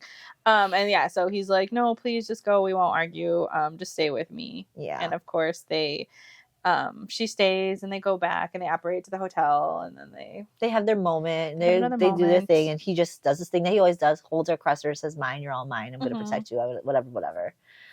Yeah. And then there's an illustration at the end of this beginning of the next chapter. Yep. And here we are 2 weeks later. And she's been working on the bombs for the past 2 weeks. Yes. I love that she has like fucked her fingers up. Like she has to regrow tissue because it's all fucked up. And she still has to hide this from Draco. She does, yeah. She glamours it from Draco. But I love this conversation she has with Snape, because so she's finished the bombs. They planned it out. It's going to be July 1st at noon. Yeah. And she's telling this to Snape, like, you have to put these, take this, put it as high as you can. The higher the better. The astronomy tower is where I think she wants him to put it. Yes. And then she tells him, like, be careful with the bomb. And he's like, great, what would I have done if you didn't tell me to be careful with the bomb? I know you don't like Snape a whole lot, but I love his sarcastic shit, because sometimes she fucking needs it. Yeah, no, she does. I don't like him, but I do like this part with him. I do like this part with him. Because then he even says something. He says, are potions and healing such tedious wartime careers that you must invent an entirely new field of magic in order to preoccupy yourself? I love it. And she says, I thought it seemed like a logical way to combine the branches. And he's like, you would. If this explodes prematurely, I hope you will recall all the occasions in which I answered your incessant questions with the reminder that just because anything can be imagined by you doesn't mean it should be attempted. I love it. I love it so much. Yeah, you do. It's like pretty much like, you got nothing else better to do. Now you got to create bomb making in your repertoire. Actually, in her defense, no, she has nothing else better to do. If Draco's not summoning her, she's got nothing else better to do. Well, I feel like Draco's summoning is a lot. But right now, he hasn't been summoning her a whole lot. But Draco also could only summon her at night. So, like, while he's working, she had something to do. She needed something to do. Yeah, because she can't be really working in the hospital right now. She's not really doing that either. So Draco tells her, I want you careful and hidden away safe houses, and she's like, okay, so I'll build bombs. I'll build and research Mitch bombs. is always trying to find a way to kill herself. She is always trying to find a way to kill herself.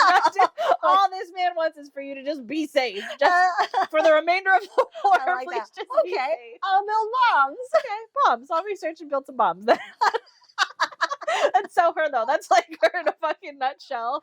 It's like, how do you go from that though? Like, how she was apparently thinking about this way before she says to I think Moody. She's been thinking about this even before the Hogwarts thing, but she didn't have the time. She didn't have all of the parts for this bomb. Now she does, and she does have the time. So it was just like the best concoction of an idea that she can come up with. Yep. And I mean, it works. It's great. It's a great plan. It is a great plan. It's just, it's still very, she's never done it before. So this is still very, and it's, I don't know, immature phase of bomb making. Yeah, and it's not like they tested them. Like they're literally all on a hope and a prayer that she did her math right. She did everything right. Because it is set up to be, it's timed. So that way it goes off at noon on July 1st. And she's hoping and like you said, hoping, praying that this works. And everybody's supposed to, Snape is supposed to somehow get it there because he is still working with them, and he knows, I think Snape is assigned to do something that day at Hogwarts, so he's able to go ahead and do whatever he needs to do. And I think before this, so she gives Snape the bomb, and then they go, and then she goes and meets with, she goes into the shack. Yeah. And Draco doesn't apparate there for like a half an hour. And he finally pops up and he's like, I'm at dinner. Is this an emergency? Yeah. And she's basically just says like, well, I just want to let you know that we've got something really big planned for tomorrow. I think she gives him more detail because she didn't give him all the detail last time, but this time she's saying that we expect this to be the final battle. Harry thinks that Harry is positive that Nagini is the final Horcrux, and he thinks that he's gonna kill him on the battlefield. Like, we need to get Voldemort out on the battlefield with Nagini so that when we kill the one Horcrux, right then Harry can kill Nagini and Voldemort. That's the plan. And so Draco says, well, if Harry Potter, well, if Voldemort's there, Nagini will be there. Yeah. And then she's like, okay, well, all right. And then he basically is like, grabs her and is like, well, I want to see you. She's like, and they have back and forth banter. Like, well, I thought you didn't have any time. And he's like, well, now I've got some time. I want to see you. I can't see you right now, but I want to see you later. And he's like, I'll buzz you later. And she's like, I don't really think that we should take this risk, blah, blah, blah. But of course, he sweet talks his way. Yeah. And I think the ring buzzes at 3 a.m. in the morning. Yeah. So she agrees. And then the ring buzzes at 3. And then she goes there. And they have an intimate moment. And during this intimate moment, at 3 a.m. Yeah. During this intimate moment, she's pleading for this not to be the last time. Please, and she doesn't want it to go. She doesn't want it to be slow either. She's like, I don't have time because it's in a few more hours. Like, think 6 o'clock in the morning or whatever, that they're all starting to go out. And so she wants to be a part of that. So she's like, you know, because he's like trying to caress her and do his like lovely things that he does to her. And she's like, we don't have time for this. Yeah, she like takes his clothes off with the wand. Yeah. She's like, I forgot about that part. He's like, efficient. She's like, yeah, we don't got time. Yeah, we don't got time. So they do it. They get it done. They get the deed done quickly, may I add. Yes. And she, I think that's when they still like linger a little bit with each other. They like hold on to each other, and you know, they pretty much, he gives a silent vow. I'll love you. He didn't say I love you. You're mine. I'll take care of you. Whatever. I'll always come. He does that as he holds on to her. And she just sits there in thought. Like, if there's a chance the war could end at Hogwarts, she tells him that she doesn't know if the war doesn't end at Hogwarts. She doesn't know how much this will continue. Yeah, pretty much is what she just ends up coming to terms with, because this is really the last thing that they could do. They have no more to give. Yes. I mean, it's either they win this or the order's falling. And then she tells him, if we end up winning, if you have the moment we do, you should run. Yeah. You should run and go somewhere else. And he was like, why? Why would I do that? She's like, well, after the war, I'm not going to be able to leave right away because I'm going to have to be there. Oh, I hate this part too. Yeah, I'm going to have to be there kind of cleaning up the mess. There's going to be trials. And he's like, trials because you sold yourself or whatever of all the dirty deeds that she did. And she's like, well, yeah, I'm going to have to face trials. And I don't know how long that's going to be. So I want you to go and be free from this war and discover who you are without the war. And he's like, what? He's no. like, bitch. Yeah. I don't, because then she even says, like, yeah, I'll have to face trials and then my punishment, I don't know how long it will be. He's like, no, you're mine. You said before, or now and after the war. Like, I'm not going anywhere, pretty much. And she's like, it is after the war, but after my prison sentence. And he's like, well, I'll kill whoever gets you in prison. Like, I'll just come back and kill them. Yeah, I'll just kill He's like, them. so it's pointless. You might as well just go with me. And she goes, well, I need to help. I need to still be a part of it. He's like, well, how long do you think you'll be? And I think she says a couple months. Yes. And he's just like, no. No. She's so dumb. The moment the war ended, I would be like, let's go. Yeah, there's no reason for this at this point. If that's her like sole thing that's holding her on here is like to help the resistance win, help the order win. You did it. It's done. Go. Yeah. What else are you gonna immediately? You're gonna stay here for your trials? Immediately. No. Why? For what? Because what life after the trials? You're gonna go to Draco anyways, right? Yeah. After so you're gonna waste years. So why that you're old and decrepit when you go to him? Why? No. Why would you even go to trials at that point? Why would you go to trials? No. First of all, you know everything that you did and why you did it. Why do you need to go to trial? No, I don't understand. No, I wouldn't. So you could justify it to the world that you hoard yourself out to Draco Malfoy? I don't think so. I mean, if you want me to do that, I will write a letter, leave it, and go. Yeah, I will write a letter. This is what fucking Moody. If he's still alive, Moody, you go tell him. Yeah, I'm off. I did my shit. Exactly. I sacrificed every part of me. I'm done. Yeah. I think now it's my turn to do what I want to do with my life. Yep. I don't owe you guys shit. Nope. In fact, you guys should be in shit for selling me. Yes. I shouldn't have to feel. Yeah. No, fuck that. I agree. I would 100%. Leave. I would leave. She's so fucking stupid. And so they have that argument. And basically she's just like, I gotta go. Stop. Yeah. She's like, I gotta go. And as she was about to leave, Draco, as she was about to leave, and she turned to Draco and told him to remember what she said. And he tells her he will see her after the battle. And she says, be careful. And then she ends up leaving. I love that. Yeah. The whole back and forth banter. And he's like, bitch, I'm going to see you after the battle. Fucking stop playing with me. Bitch, I will hunt you. Yeah. Yeah. He will. He will. That's why he's like, bitch, I don't give it. I will see you. Yeah. Yeah. Right after this battle's done. I'll be like, Draco, that's okay. I'll come. You come get me. Nope. Take me up. Take me up at 12 o'clock sharp. Right after the bomb goes. I don't even go. Nobody's even looking for us. No. After the bombs go off. No. Let's go. Let's go. Yeah. So she goes back to Grimmauld Place, and it's just like beaming with nervous activity. Just everybody's fucking just going around acting nervous. The war room was crazy. Resistance members that she didn't even know were there. Everybody's working on preparations in the hospital. She's just, they're just prepping. Mm-hmm. They're just having a good old time. It's like before Christmas, It really is, though. I mean, is their moment to shine? Yeah. They have to put everything possibly in there. Their moment to shine. Yeah. So it's supposed to be. It's supposed to be their moment to shine. They do. I mean, yeah. So she hopes that she just keeps hoping that this is the final battle. She goes to Ginny and talks to Ginny. And I think she says something about baby James not moving. Oh, well, so Jenny confirms that it's a boy. Yeah. And that she's named him James. Yeah. And so she tries to do the diagnostics, and Ginny's like, no, don't do that. I can do everything myself. No, let's just talk. Mm-hmm. Let's just spend time with each other. Everybody's doing everything that they're supposed to do. Let's just talk. And I think she asks Ginny asks Hermione if she thinks they will win. And Hermione goes, she's unsure and has a lot to do. So no, the answer is no. This is my entire plan, but I do not think we're gonna win. Yeah, that's pretty much the end of the conversation they have, and she ends up leaving Ginny. And this room is supposed to be warded, by the way, just a side note. It's supposed to be warded. No one's supposed to really get in there. She still has her glamour charm, all that stuff. Mm-hmm. So the next morning, resistance members start getting into place where they're supposed to be, and same thing, checking the inventory, going around, making sure they're prepped.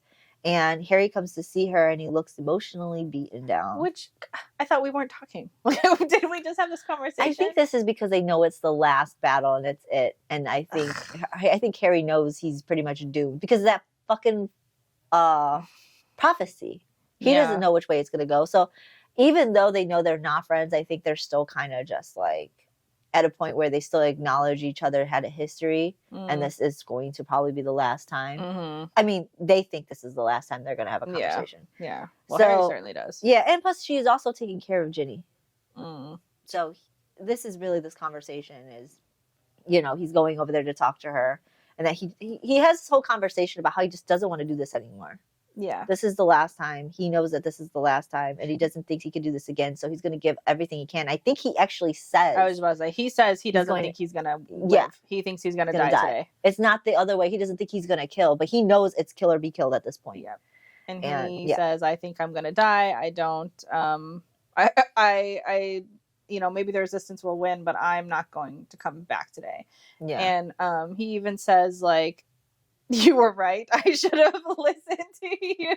Fucking you were right the whole there. time from the beginning. You were right, and I just didn't want to believe it because I wanted love to. I mean, I get that. I understand. I get you want love to win. I get you want the positivity to bloom, and everything's just like all the bad things going. But that's not life. And you know what? I get that for the first year of the war. But once you start seeing... Once Dumbledore died, that was it. Once Dumbledore died, and once you start seeing that it's like not working, at what point do you reevaluate your position? And not even like, you don't even have to reevaluate your position, but like reevaluate your tactic. Yeah. You're like continuously being against killing anybody to save anybody. Yeah. It's like... And he stood firm. He stood firm calling her names, having the order go against her. Like, fucking come on. You should have said, you know, I don't believe this for myself, but I feel like it's necessary for other resistance members and order members to do what they have to do to save who they love and themselves. 100%. I myself, I know I'm going to die. And like you say that stance, say it. Because you know that's the prophecy. I'm going to die, but I want to die in my own terms. And I think everybody has a right to die on their terms. Yes. Like 100%. That could have been the outlook. Yeah. And that may not have been the outlook right at the beginning because you wanted love and you wanted this, but at some point you should have altered a little bit. Yeah. As more of your friends and family were dying, you should have changed to a little bit more of a nuanced stance on this whole situation. And the fact that he's saying this now. And then Hermione, stupid as she is, she's like, no, don't say that, Harry. Ginny's waiting for you. Ginny's waiting for you. And I don't think she tells her about Ginny yet. No. So as Harry's leaving, I think Ron ends up saying something. Hey, we gotta go. Yes. And I think that's when Harry leaves and Ron comes up and goes, hey, what was up with him? Like, what's going on? Yeah. And I think she tells him he doesn't think he's gonna make it. He's all doom and gloom over there on battle day. Yeah. And the day his morals need to be like well intact. Yeah. He's like, he's supposed to be giving that speech at the front lines. Like, come on, guys, let's do this. His Braveheart moment is supposed to be happening. And he's like, I was wrong, guys. I fucked up. Everything. I fucked up. I fucked up, man. I'm sorry. I don't think we're going to make it through this. Ooh, I fucked up. What a fucking idiot. Yeah. God, I can't stand him. So Rod's like, oh, shut the fuck up. I'll bring him back. Yeah. I'll bring him back. I bring him back job. Every mission. Yeah. Then Ron tells Hermione to take care. And this could hit the hospital really hard. Yeah. And like, come on, of course it's going. Of course it's going to hit the hospital. Why you gotta warn her this? And mansplain her job to her. Yeah, she fucking knows it's going to hit hard. She's prepared. But she nods and he puts a hand on her shoulder and she just tried to remember when they stopped hugging goodbye. I mean, but you knew when. Because you yourself thought about it several times. Yeah. But it is heart-wrenching to know that these are your fucking family. These weren't even just your best friends. These were family. They were family. You know them since you were a little kid. You are now in your 20s. And you went through some shit together. You guys battled shit together. And then now you're just separated and you're about to go off and they might die. On the biggest battle. Yeah. Now you're just going to be like, good job. Take care. Take care. Take care, bud. Take care, bud. Take care. Take care, bud. It's gonna be busy. Yeah. And Harry salutes. Like, what? All right, guys. Yeah, and that's the And end. like, why are you even here talking to me about your fucking doom and gloom if you're not even gonna care? I just made these bombs for you. I'm already worried about that. Now you're telling me that you guys are going to go in for suicide missions? Oh my god. More suicide missions? Whatever. But so yeah, stupid. That's the end of chapter 35. That's where we have to end it after 2 weeks of not showing Harry. And again, though, we ended at a perfect time. Yeah, Like, we did. right before the battle. A big battle, yeah. This is going to be, I anticipate the next episode being pretty lengthy. Maybe about an hour, 45 minutes to 2 hours. Just so you guys are aware, it's a lengthy one. Yeah. It's got a lot going on. It's a good one, though. Because I think it goes into present time. I think it goes into flashbacks and present. I think there's a split. Okay. If I remember right. I don't remember, but possibly. Maybe. Because this battle isn't that long. Yeah. Just to let you, I mean, you already know. It really is. They're not going to win. It really isn't that big of a battle. Well, obviously, they do yeah, know. You know. They do know. It's just like now you know what happened during that battle and why everything went wrong, which you kind of already do know because the Horcrux wasn't there. But I mean, that's the end. Clearly, the one in Hogwarts is not the last Horcrux. Yeah. But anyways, that's the end of this one.